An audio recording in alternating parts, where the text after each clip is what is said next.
Boa noite, queridos. Estamos retomando nosso estudo sobre saúde emocional. Confiamos na graça e na misericórdia de Deus e estamos aqui para continuar a segunda parte do estudo referente à definição do que é doença mental, doença emocional, sempre olhando para a Bíblia e tirando dela os princípios que podem nos ajudar nessas definições e principalmente entendermos que apenas em Cristo, em Deus, na sua palavra, nós podemos ter esperança e discernimento para esses assuntos. Nós vamos orar e a Marisa vai orar por nós, por favor. Amém. Oremos. Querido Deus, amorável Pai, obrigado, Senhor, por nos capacitar, por nos abraçar, por nos envolver e nos dar o discernimento, Senhor, de entender a Tua palavra. Venha até nós, Senhor, com Teu Santo Espírito, nos iluminar e abrir o nosso coração. Que possamos entender, Senhor, que nós estamos sobre a Tua direção. Que possamos entender, Senhor, que apesar do inimigo querer deturpar os nossos pensamentos, a nossa mente, nos ruídos que a gente tem em volta desse mundo de tantas coisas querendo nos confundir, Senhor, que nós possamos ter a certeza que o Senhor está no controle da nossa vida. Nos dê a condição de ter conhecimento, de ter discernimento e de ter sabedoria para que a gente possa fazer aquilo que é certo e cuidar da nossa saúde mental também. Capacite o Johan, que ele possa falar de ti, vindo de ti. E abra os nossos corações, é o que te pedimos, em nome de Jesus. Amém, Senhor. Amém. Obrigado, irmã Marisa. Muito bem. Semana passada nós havíamos estudado a respeito da definição de doença, né? E estamos trabalhando sempre com a Bíblia, então é a Bíblia e a inspiração de Ellen White que vai nos orientar para essa direção. Hoje nós vamos definir mente. Então, definindo doença e mente, poderemos definir o que é uma doença mental. E sempre estamos conectando com nossa primeira série, tá bom? Alguma coisinha do conteúdo dado naquela série sempre vem à tona. Nós relembramos, não repetimos tudo, né? O mais importante, para quem quiser ter mais detalhes, pode acompanhar no nosso canal, tá bom?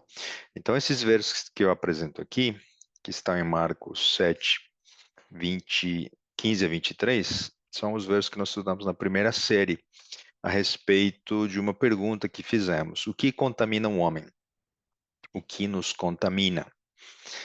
Sabendo que da nossa mente procedem os bons e os maus pensamentos. E tudo o que entra,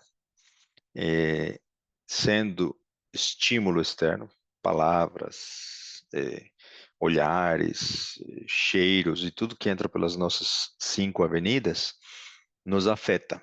Porém, Jesus vai dizer algo muito, muito pontual, que vai mudar a nossa visão, para quem está fazendo esse estudo pela primeira vez, a respeito do que de fato nos contamina, tá bom? Então, Marcos 7, 15 a 23 diz o seguinte: não há fora do homem que entrando nele o possa contaminar, mas o que sai dele, isso é o que contamina o homem.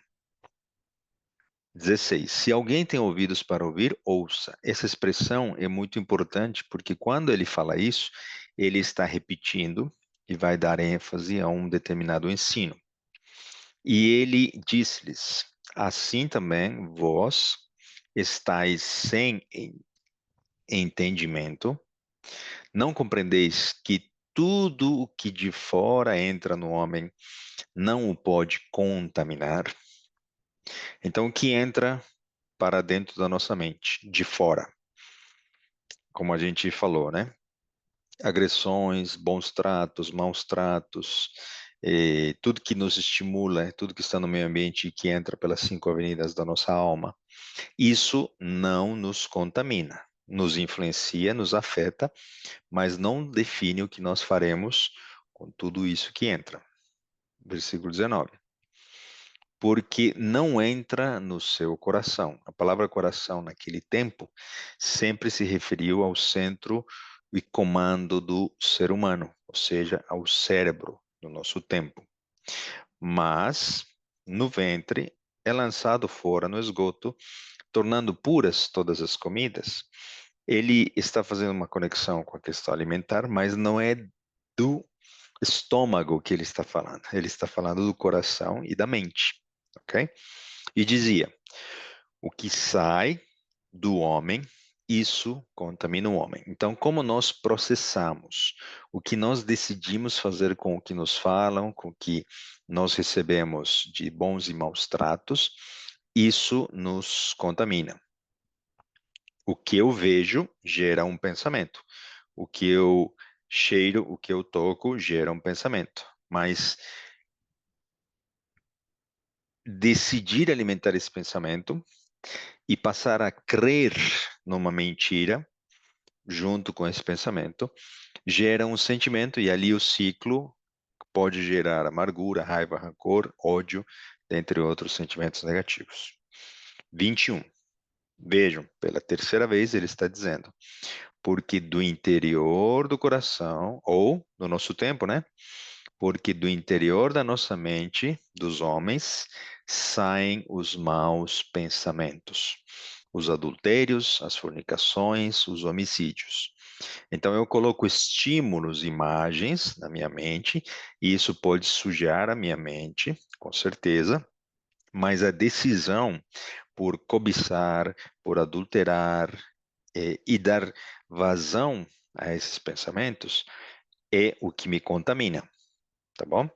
E aí nós temos o livre-arbítrio, o dom do Espírito Santo, o domínio próprio, para cortarmos, junto com a graça e a misericórdia de Deus, esses estímulos e não nos colocarmos diante das tentações e sim fugirmos para trocar o tipo de imagens, por exemplo, né, por imagens boas. Mesma coisa com os homicídios, com a resposta, com a vingança, com o rancor, diante de outros pensamentos negativos.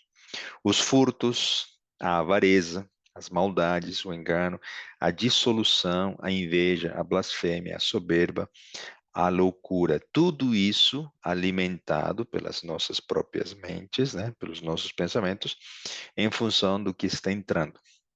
Então, não podemos colocar a culpa naquilo que entra, porque eu não controlo o que entra, falando do que outros fazem comigo. Agora, eu posso controlar o que entra através dos estímulos que eu disse, né? Visual, tátil, do olfato, dentre outros. Porém, eu não posso controlar o que alguém vai falar para mim, o que um querido, uma pessoa, um colega vai dizer de mim, se vai mentir, se vai fazer uma calúnia, se vai me tratar mal. Eu não posso controlar isso. Então, é sobre isso que Jesus também está falando, tá bom? Então, todos estes males procedem de dentro da mente e contaminam o homem. Então, se alguém recebe um maltrato e pela graça e misericórdia de Deus, essa pessoa decide não se vingar, como a gente sempre tem estudado, né? Decide perdoar, é uma decisão, não é um sentimento. Busca em Jesus esse desejo sincero, pede ajuda por algo injusto, que é receber o perdão para conceder o perdão, essa pessoa não pecou, não foi contaminada e ela permanece pura.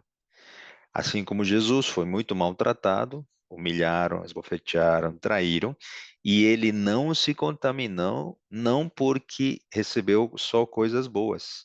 Ele não se contaminou e não pecou porque dele saíram pensamentos bons. Pai, perdoa-lhes porque não sabem o que fazem.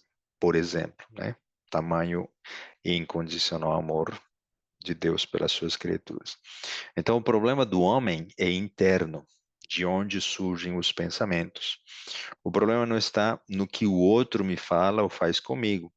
Isso me fere, me afeta, porém não me contamina, não pode me contaminar. Então, toda ferida me faz sentir com dor e produz uma emoção. E quando nós falamos das nossas emoções, sendo principalmente elas negativas, o centro está no ferido. no meu coração, na minha mente, eu fui magoado, eu fui traído, eu. E essas emoções tendem a ser egocêntricas e geram pensamentos de sofrimento, angústia, justiça própria, são sentimentos egocêntricos, onde a gente tinha estudado a raiva, por exemplo, né? A raiva é uma reação natural que, descontrolada, ela visa a proteção da vítima para que ela não, para que ela se defenda ou o agressor não repita a agressão, tá bom? Então, os pensamentos dessas emoções também são egocêntricos, porque eu não merecia isso, eu não deveria ter recebido, isso foi justo comigo, essa pessoa não deveria ter feito isso comigo, e eu tento elaborar através desses recursos para me proteger, para evadir a dor, para criar uma autodefesa, para mostrar quem sou eu. Com quem você acha que está falando desse jeito, né? Então, sempre o eu sai à tona quando a gente fala, você não faz ideia quem sou eu, você vai ver, e assim a gente poderia repetir algumas falas que são de um padrão nosso, né? Quando nós saímos em defesa própria. Então, não é o que entra, e sim o que sai da nossa mente que nos contamina. Do coração, da mente do homem saem os maus pensamentos. É, então, dentro da nossa busca de definir o que é doença mental, temos dois conceitos, que um deles nós já tratamos, o que é uma doença, o que é uma enfermidade, tá bom? Nós já vimos semana passada, né? Doença é a reação do corpo, do organismo, da mente, para retornar a uma condição boa natural, e essa luta para recuperar essa condição boa se revela através de sintomas. Havíamos dito de que a febre não é a doença, é o sintoma, e com a mente também existem sintomas que mostram que estamos ferindo leis naturais da mente que nos causam boas conexões neuronais, saúde mental e emocional. Quando ferimos os princípios de funcionamento da mente, e havíamos dito, né, que entre eles estão a compreensão, o entendimento, é, e atributos também espirituais, né? A consciência, a espiritualidade, a bondade, a prática do bem, o serviço. Quando quebramos esses princípios de relacionamentos sadios com outras pessoas, começamos a perturbar as condições normais da natureza da mente e começamos a gerar distúrbios, sintomas que já começam a ser sinais de uma doença mental. Então, nós vamos falar agora de mente neste momento, para que podamos ter clareza de que o que é uma doença, o que é a mente, e com os atributos da mente sendo afetados, poderemos dizer agora com mais clareza, usando a Bíblia, o que é uma doença mental. Então, a mente, ela é composta por faculdades ou atributos superiores e inferiores. A gente classifica nos atributos superiores aqueles dotados ou conectados com o intelecto, com a razão, com a percepção, a memória e o juízo. E os inferiores são aqueles que dependem dos nossos instintos, desejos, vontades carnais, tá bom? Então, se a gente for dividir os atributos superiores, que são dominados pela razão, né? Nós temos o intelecto, que nos permite compreender, entender, raciocinar. Conectado com isso, né, vem o segundo aspecto do atributo superior, é a razão. É aquela que processa e realiza conclusões. E a razão é baseada em três pilares: a percepção, a memória e o juízo. São capacidades que Deus nos deu para podermos raciocinar. E um terceiro aspecto, né, já falamos do intelecto, da razão, é a consciência. É aquela que vai conseguir discernir, entender que algo existe, algo é, é mais elaborado em uso da razão e do intelecto, tá bom? Então, Um exemplo, né? Quando uma pessoa vai e faz uma faculdade, estuda, quando vocês estão me ouvindo, quando eu estou falando, estou processando, trazendo coisas da memória, estou raciocinando, estou relembrando o que eu li, o que eu estudei, vocês estão conectando com o estudo da primeira série, relembrando das suas conversas com psicólogos, psiquiatras, com pastores. Então, estamos fazendo uso de atributos e faculdades superiores, tá bom? Então, quais são os atributos e faculdades inferiores? São o apetite, a paixão, o desejo, os instintos que não são controlados pelos atributos superiores, tá bom? Então, um exemplo, quando um homem rege a sua vida pelas suas vontades, paixões e desejos carnais, é como se ele se comportasse como um animal. Ele não mede as consequências dos seus atos ao sentir prazer, ao buscar prazer, ao responder de maneira instintiva, com raiva, de uma maneira desproporcional. Então, quando é descontrolado, sem uso da memória, intelecto, a razão, né, a consciência, é uma decisão instintiva, é uma ação instintiva. Então, a ciência, com o tempo, acabou descobrindo o que Ellen White afirmava há alguns séculos atrás, né? Quando a mente ou as faculdades inferiores controlam e dominam a mente de uma pessoa, as faculdades superiores ficam nubladas. Se perde a percepção, o uso da razão e do intelecto. Por isso que quando o apetite, a paixão, o desejo tomam conta da nossa mente, não existe juízo, intelecto, percepção e razão. Diante disso, frases célebres, né, como o amor é cego, dentre outras, aparecem em cena porque quem está dentro de um relacionamento doentio, ou até mesmo não doentio, né? Quem está dentro de uma determinada situação, direcionado apenas pelas faculdades inferiores, a percepção é nublada. Apenas outros podem ver o que a pessoa não está conseguindo ver, ok? No livro Testemunhos para a Igreja, Ellen White vai dizer no volume 3, na página 51, há muito pouco poder moral no professo mundo cristão. Maus hábitos têm sido tolerados e leis físicas e morais têm sido desatendidas. Perceberam? Ela diz leis morais. Ou seja, existem, havíamos dito, nós creio que poderíamos tentar investigar mais a respeito para entender quais são essas leis morais. Nós não estamos nem tocando elas, apenas estamos citando algumas delas, né? Então, é, piedade se tornou, leis físicas e morais têm sido desatendidas, até que o padrão geral de virtude e piedade se tornou excessivamente baixo.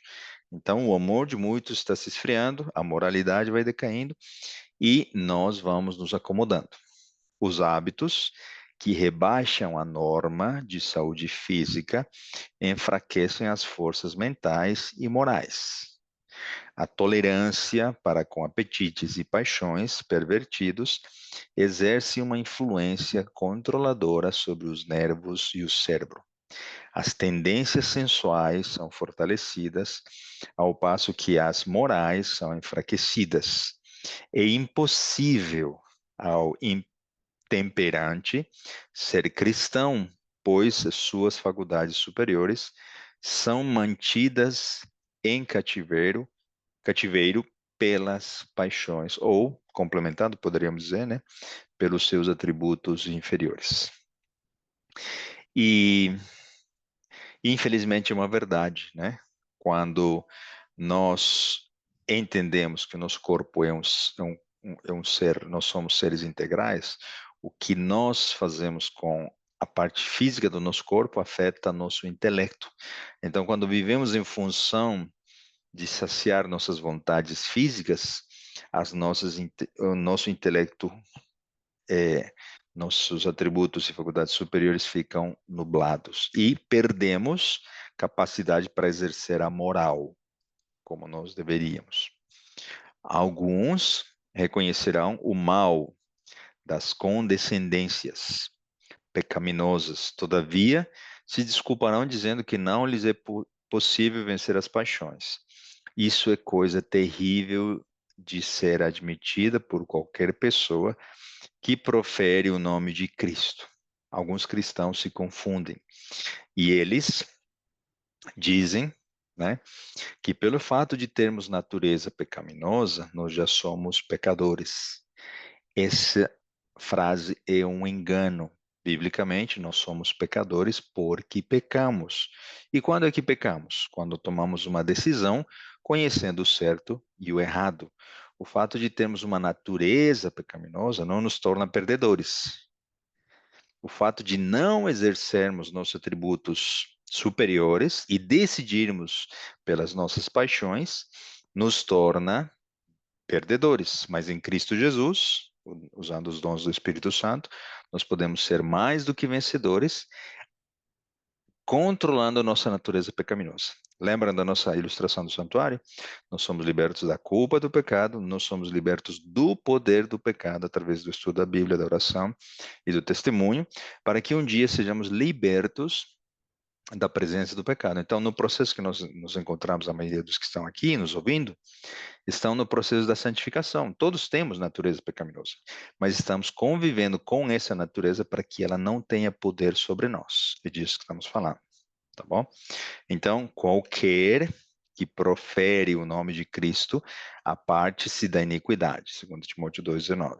Porque porque essa fraqueza é porque as propensões sensuais têm sido fortalecidas pelo exercício, até que tomaram ascendência sobre as faculdades superiores. Homens e mulheres carecem de princípios, estão morrendo espiritualmente, por haverem tão longamente nutrido seus apetites naturais, que sua capacidade de governar-se parece haver desaparecido.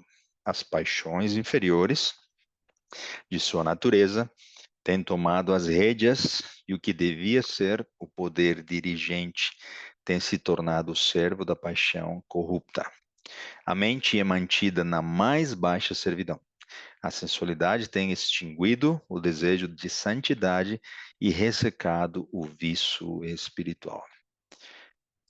Infelizmente, hoje nós vemos como muitas pessoas vivem em função do que é apenas uma necessidade básica, uma necessidade do nosso corpo. Comer, beber, né? Entre outros. Então, em função da comida e da bebida, quantas pessoas se dedicam apenas para suprir as suas necessidades e até mesmo desejos, né, nessas áreas, que estão perdendo o poder de governar sobre outros atributos. Apenas fazendo isso, as pessoas estão tendo desejo e prazer nisso. E estão perdendo o desejo e prazer de ensinar, ajudar, colaborar, estudar e entre outros atributos naturais do ser humano, ok? Então, o nosso cérebro é uma máquina super maravilhosa, porém mal acostumada, maltratada, ela vai tendendo para piorar, ou se ela é bem tratada com o poder e ajuda de Deus, ela vai se aprimorando, vai resistindo mais às tentações e vai avançando e crescendo e amadurecendo. Ok?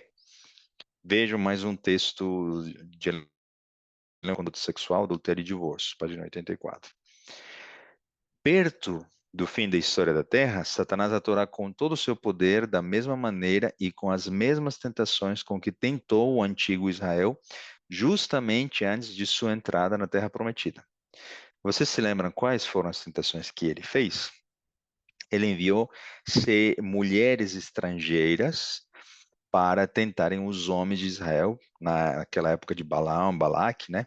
Para que os líderes e os homens do povo de Israel adulterassem e desviassem suas atenções daquilo que faltava pouco para eles conquistarem, né? A terra da promessa.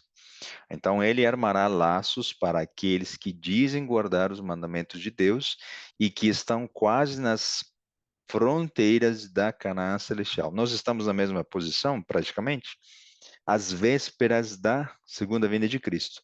E o inimigo vai tentar nublar nossos pensamentos e nossas capacidades intelectuais. Ele usará o seu poder até o máximo a fim de atrair as pessoas, apanhando o povo de Deus em seus pontos mais fracos. Aqueles que não tiverem subjugado as paixões inferiores às faculdades superiores de seu ser, que tem permitido seja somente um conduto de condescendências carnais das mais baixas paixões, a este Satanás está determinado a destruir com suas tentações, a poluir-lhes a alma com licenciosidade. Do que Ellen White está falando, do que o pastor Bulhon sempre falava, né? O que nós estamos mais alimentando? Nossa natureza carnal ou nossa natureza espiritual? Vai ser muito natural quando Satanás vier com as tentações e nós cederemos conforme a natureza mais alimentada na nossa mente, no nosso coração. Então, hoje, as faculdades superiores estão servindo às faculdades inferiores. Eu vou dar um exemplo, né? Hoje as pessoas usam seus dons, suas habilidades para conseguir dinheiro e para depois, logo em seguida, sair em busca de suprir os seus prazeres, ou seja, suprir as suas necessidades inferiores. Pensam, raciocinam, julgam, né? Trabalham para saciar seu apetite, desejos e paixões. A vontade é que controla as faculdades superiores. A vontade é deixada de lado e se vive em função de suprir os desejos carnais. Estamos colocando aqui alguns exemplos, não é para atingir ninguém, né? Aqueles que gostam de sorvete, chocolate, o açúcar. É só um exemplo para entendermos de que quem governa a nossa mente? O objeto de desejo ou nós? Dizendo, não, basta só um pedaço de chocolate. O segundo, o terceiro, eu não preciso. Eu não preciso de um chocolate a cada dia da semana, eu não preciso disso, né? Toda vez que eu termino meu almoço e assim por diante. Então, com pequenas práticas, nós recuperamos o poder da nossa vontade e recuperamos o controle da nossa mente. Então, um detalhe interessante é que a mente poderá estar totalmente descontrolada, mas a vontade não poderá ser apagada ou acabada, não poderá ser extinta. Eu vou dar um exemplo, né? Quando uma pessoa perdeu totalmente o controle de tudo, ficou viciado com as drogas, né? Viciada uma pessoa, e ela vendeu as coisas, brigou com a família, foi para a cadeia, saiu da cadeia, roubou por causa das drogas, foi morar na rua, e no fundo do lamaçal, no fundo do poço, ela sofre com tudo isso que ela passou e ela tem o desejo de mudar, tem o desejo de sair dessa situação.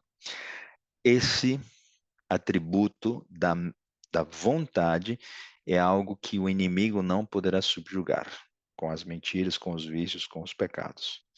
Um exemplo bíblico daquilo que eu estou falando é o caso do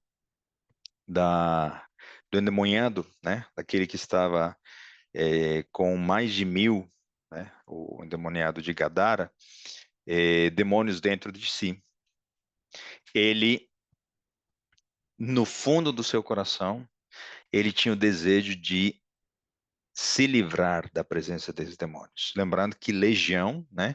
Naquela época, poderia ser entendido em torno de 3.000 a 5.000 demônios.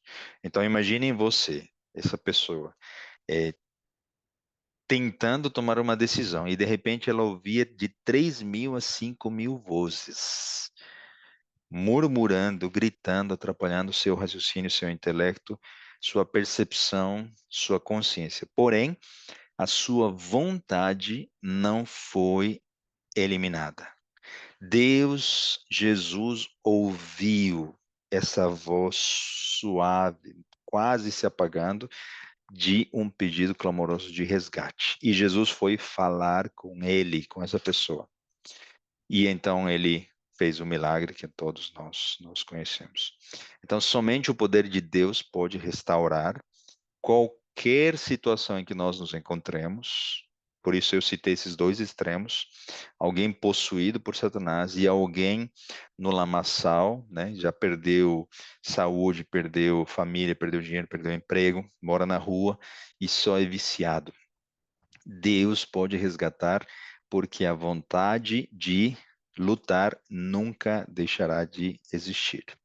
O problema do ser humano é que não é a falta de informação. O problema é que não quer vencer os seus desejos, paixões e apetites. Somente Deus nos conhece e pode nos ajudar naquilo que nós ainda talvez não tenhamos conhecimento sobre nós mesmos. Infelizmente, a ciência vai colocar uma outra premissa, né? Basta você conhecer tudo, se conheça você mesmo, que você pode sozinho mudar a si mesmo.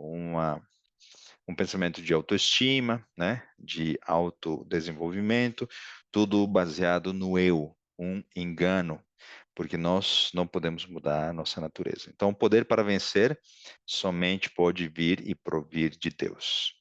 E nessa perspectiva, sabendo que biblicamente o grande conflito existe, né? A quem cederemos a nossa vontade, o controle da nossa vontade? A nós, ao inimigo ou a Deus? Por isso que na Bíblia e os cristãos repetidamente falam, né? E tomara que falemos isso pensando no que significa. Senhor, faça a tua vontade na minha vida, que seja feita a vontade de Deus. Tomara que nós façamos aquela viagem, façamos aquilo, estabeleçamos planos, se Deus quiser, se Ele permitir, e não conforme nós queremos, né? Então, as armas de Satanás sempre serão o egoísmo, a sedução, a mentira, a bajulação, o engano, e as armas de Deus serão a verdade, o caráter dele, o seu amor, sua misericórdia. Então, nessa primeira parte já falamos sobre a doença, perdão, sobre a mente, né? E agora podemos conectar com o conceito de doença. E por isso eu coloquei aqui novamente para relembrarmos, né? É a definição de doença inspirada por Deus. Ellen White disse no livro Ciência do Bom Viver, página 127. A doença é um esforço da natureza para libertar o organismo de condições resultantes da violação das leis da saúde. Então, agora eu queria que vocês começassem a refletir. Não vai ser dado aqui, nós não estamos abordando isso, mas pensem na saúde mental e emocional. Quais condições que eu cheguei para que minha mente começasse a adoecer? Ou quais são as leis da saúde mental que eu desconheço, que eu preciso começar a estudar e aprender, para que eu entenda que o que eu estou fazendo, pensando, recebendo, contaminando, né, etc., está gerando um distúrbio, um desvio, uma doença mental, tá bom? Então é necessário que já pensemos na nossa série, né, e no nosso dia, não apenas do alimento, porque geralmente quando lemos esse texto, estamos pensando, olha, comi algo estragado, eu vou passar mal, vou ter que jogar isso fora, o meu corpo vai reagir, vai repelir. Eu fumo, então vou ter câncer. Não, não estamos falando disso. E não estamos dizendo que o lado físico não seja verdade. Não. O que estamos dizendo é, será que se eu deixo de me relacionar com a minha família, com meus irmãos da igreja, deixo de ter relacionamentos sadios, eu estou desenvolvendo saúde mental boa, né? E se eu estou quebrando esses relacionamentos, né? Me fechando, indo e convivendo apenas com o celular e não conversando com ninguém, e não querendo ir para a igreja, e não querendo ir mais para conversar com os colegas, só querendo resolver e entregar os resultados da minha empresa, e eu não converso mais com ninguém, e não me desenvolvo como um ser moral, social e emocional, eu estou o quê? Quebrando essas leis e algum distúrbio começará a aparecer na minha mente, tá bom? Então, estou trazendo alguns exemplos aqui que nos devem levar a refletir que aspectos da nossa mente estão seguindo as leis da saúde emocional e que aspectos estão indo contra ou quebrando, infringindo as leis da saúde emocional. Ciência do Bom Viver, página 127. Em caso de doença, convém verificar a causa. As condições insalubres devem ser mudadas, os maus hábitos corrigidos. O que ela está dizendo? Ela não está dizendo assim, olha, você está sentindo tal coisa? Toma um comprimidinho e está resolvido. É, você sentiu tal coisa? Faça isso que vai dar certo. Não, ela está dizendo que busque a causa, indague. Ela está dizendo assim, você vê um piso molhado, você não deve apenas passar o pano para secar o piso. Você precisa fechar a torneira para que a água deixe de escorrer e molhar o piso. Está falando da causa. Então, se auxilia a natureza em seu esforço para expelir as impurezas e estabelecer as condições normais no organismo. E quando nós falamos o que Jesus falou, o que nos contamina, o que estamos fazendo com o que entra. E o que nos contamina vai gerar doenças emocionais e mentais na nossa vida, sim. Ok? Então, pensem cada um com a sua particularidade, com o seu contexto, para entendermos a questão da doença mental e da quebra das leis da saúde mental. Então, às vezes, nós estamos atribuindo, como culturalmente, inclusive cientificamente, né, usando um modelo médico antigo para descrever algumas doenças. E quando nós falamos em mente, e eu fiz uma pesquisa geral, né, antigamente não era possível definir exatamente alguns tipos de comportamento porque eles foram aparecendo e eram novos. Então, eles criaram, os cientistas, né, um manual para que pudesse ser um diagnóstico mais objetivo das doenças mentais. Assim surgiu esse manual, uma tabela para definir desequilíbrios químicos, variações e distúrbios no cérebro. Antes do século XVIII, não existiam as ciências da psicologia, da psiquiatria.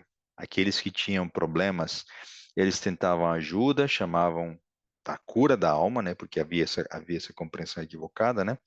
Eles chamavam de cura do espírito, né? Então, quando alguém estava angustiado, triste, naquela época, né? Como se fosse depressivo, o que que vocês acham que eles faziam naquela época?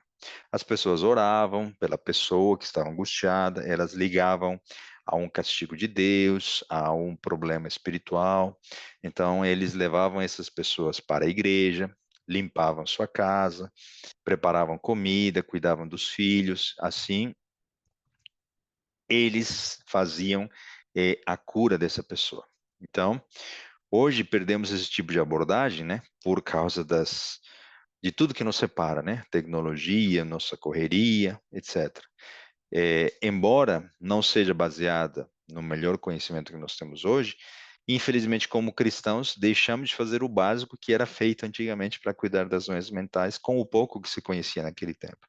Então, hoje, sabemos que ouvir alguém é bom, né? Damos atenção, a pessoa está abrindo, tirando fora algumas angústias, algumas lutas, e nem isso às vezes conseguimos fazer com aqueles que são amados nossos. Então, precisamos ter mente e o radar, nosso radar bem atento para podermos dar atenção e apoiar aqueles que estão sofrendo, tá bom?